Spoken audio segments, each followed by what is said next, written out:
through listening to Bolaji Abdullahi Malam and Adeniyi Adebayo on Symphony Unfiltered, Niger Unfiltered. And I am so happy to have listened to both of them. And I'm getting ready to say that both of them are speaking on behalf of Obi without saying it because both of them, Adebayo is running for the presidency of his party. And the other guy, Bolaji, is I think he's the press secretary for um, his Atiku's party. But the reason why I'm now saying that there's hope for a coalition in Nigeria for the 2027 January 16 election is that these people are not attacking Obi. But they are not also at the same time openly campaigning for him because they know there's going to be what you call a paradigm shift in the next election. And I saw Baba Ahmed defending Obi that there are insinuations of how this is what they are saying to blackmail Obi, which I think most of them are not going to stick because it's different from the way Obi has handled himself since he got into the public consciousness. And I think that's since he was born to the present tomorrow, the way he has carried himself is the same way I have carried myself. So Bolaji did say, went on the record and said things that you cannot easily pinpoint what he's saying, but what he's saying is of the public record that Tinubu is running on. And Adebayo did the same thing too. I think both Adebayo knows that he's not going to win, but he's not going to turn down a political office as the Attorney General to Obi. And I'm hoping that Obi would be more conservative to remember that women and youth, the 40% that they promised goes to them.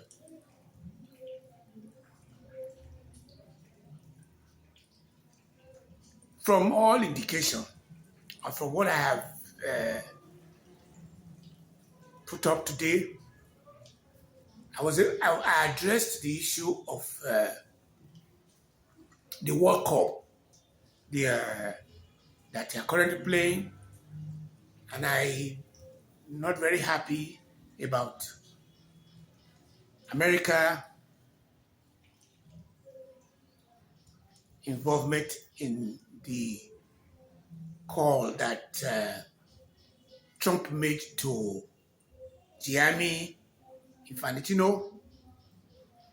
I'm not happy about that because Trump is not a trained referee, and if Balogun is Solari Balogun had a card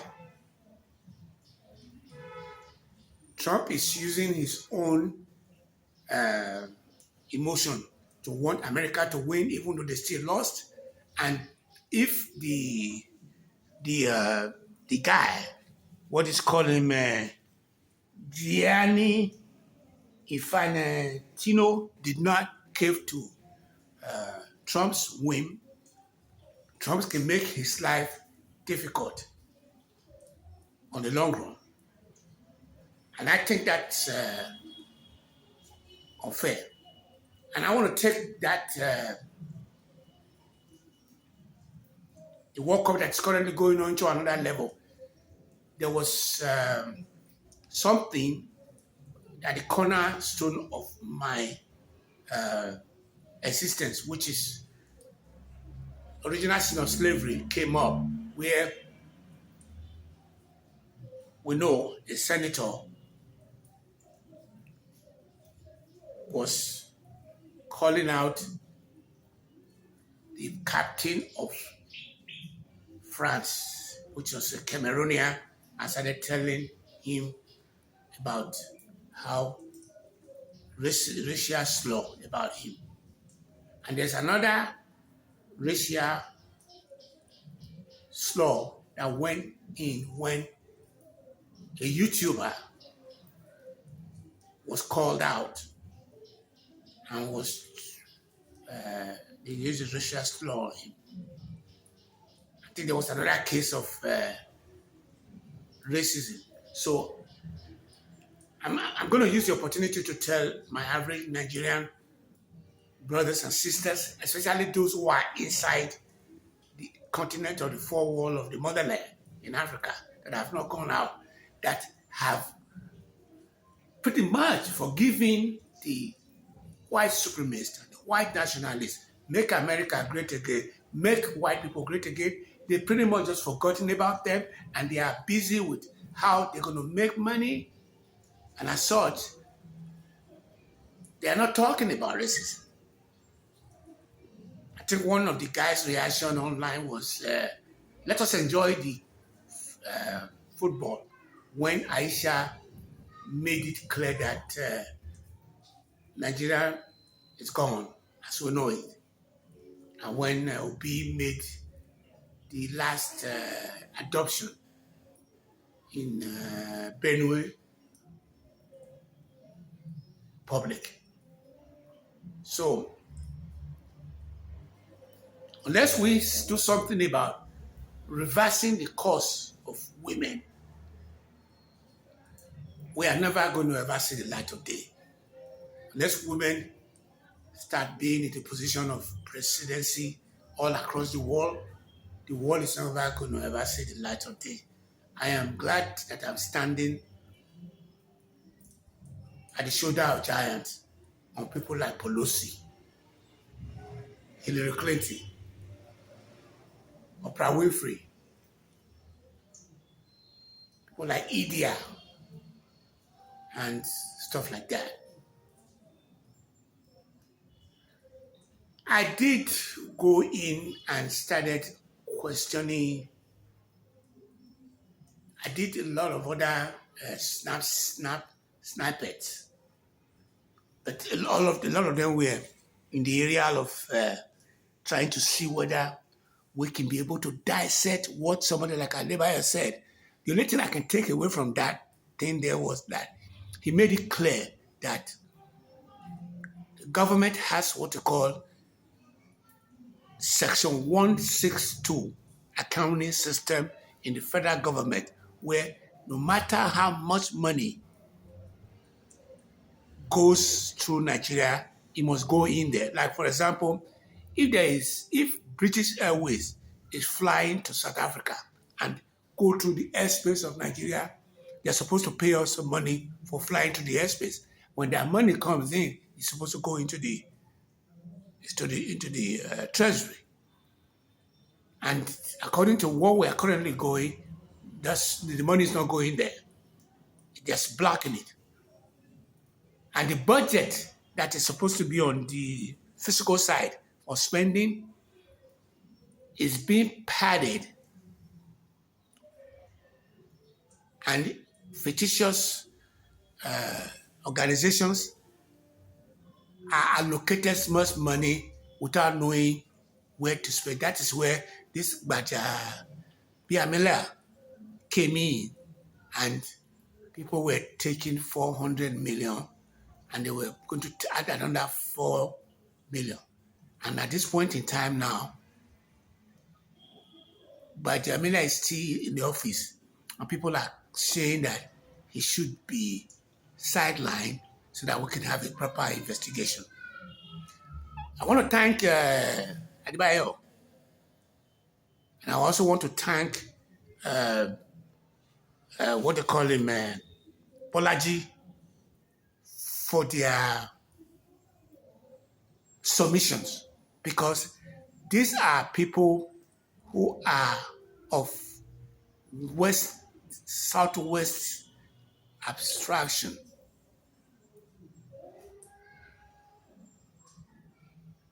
It means that there's a coalition at play. And I also want to thank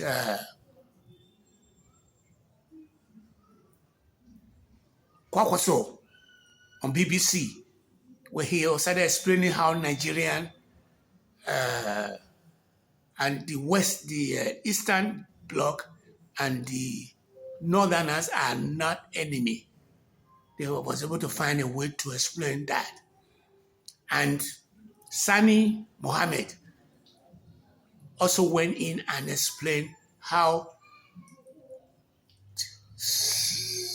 Northerners and his grandmother was involved in Underground Railroad during the Biafra War and kept the Igbo people inside the house. That did not happen in Benin. In Benin City, what was happening here was that when an Igbo man climbs the roof, the mezzanine, a Benin man will run outside and say, "One Nigeria," and he's talking to a federal troop and start pointing his finger at the roof. "One Nigeria." Or when they have an Igbo person that want them to put them in a truck so that they can go put them in the bush so that they can start escaping, a Benin man will start pointing, or a Benin woman will start pointing at the, what they call them, the truck, "One Nigeria." And not the federal government would say, will open it up and said, "One Nyamiri, they go, kaka, kaka, kaka." They start killing them. I spoke about that, and I'm happy about what I said. I'm going to try to wind this up by saying that I want to put in my own 2 cents, where because I did not return back to Nigeria on a timely manner, I'm forced to form my own roadmap to how I want to tackle Nigeria. Whether I want to help a woman out to become president, or I want to, in America or in Nigeria, or I want to make Nigeria work during our lifetime, I need to be able to say, for example, our problem is external. And an example of that is Donald Trump needs to be watched carefully, because he would dance around. Like, for example, the Supreme Court has this issue of, if you are an anchor baby, he's saying they cannot become citizens. Even though he's saying, I can't change what is behind us, but I want us to have it. We're going forward. If somebody comes in and they think that's an anchor baby, he's not going to be an American. Do you know Balogun's mother flew into New York and had him there? So if Trump has his way, that guy will not be playing for America, because he has struck 3 or 4 goals. On the long run, Trump is dancing around even when the issue is in the Supreme Court right now to make a decision on. So I said the foreigners are the cause of our problem. And they're coming in from the angle that there is, when you hear that somebody say, I'm going to take my first share of the national cake, we're talking about, according to Adebayo, we're talking about Tinubu, who at this point is, from the very moment he came into power to now, he is only one, he's don't know what he's doing, and as such, he's sitting there. And people that are bringing in are, generally speaking, like, what is his name? Oluyede, the one that is now the finance minister who was a tax collector. These are rubber stamp people. The INEC chairman, Josh Agbepiteta, is a rubber stamp. And God bless Nigeria, and may God continue to bless the United States of America. Please, the only help I need at this point, because I've just missed a deadline now, is how long you're going to stay on this line for me, and how long you are going to subscribe when you start watching my main video. That's the area where I need help. But if you need any help, don't hesitate to let me know. Like I said, I'm using the word babalawo or dada. And by that, I mean that I'm a string. I am Megebo. Let me just put it in the Benin context, Megebo. And I've showed you in some of my script today how I do oracle. And I show you how to eat right, and I show you abonoki, and I show you soursop, I show you garlic, I show you ginger, I show you onion, I show you zobo, and I show you apple cider vinegar red. These are things that I'm currently taking that if I were not taking it, I wouldn't be with you today. I fell and I broke a bone, and I haven't been to the hospital because I'm in a better shape. I want to believe that that's what may have saved Tinubu when he fell in England when he was working with Prince Charles. Please, let's call it what it is. YouTube is it's a company that is a small business that wants to make audio and video and search engine to be very, very lucrative. And as such, they are telling you and me that you are a small business owner, and if you can be able to knock those people to stay on your channel, we would monetize your channel. They have a vision of where they want to go, and they are not going to ever stop there. These are white supremacists, these are white nationalists, these are make white people, and they are in Nigeria. Facebook are in Nigeria, Google is in Nigeria, and stuff like that. May God bless Nigeria, and may God continue to bless the United States of America. Bye-bye.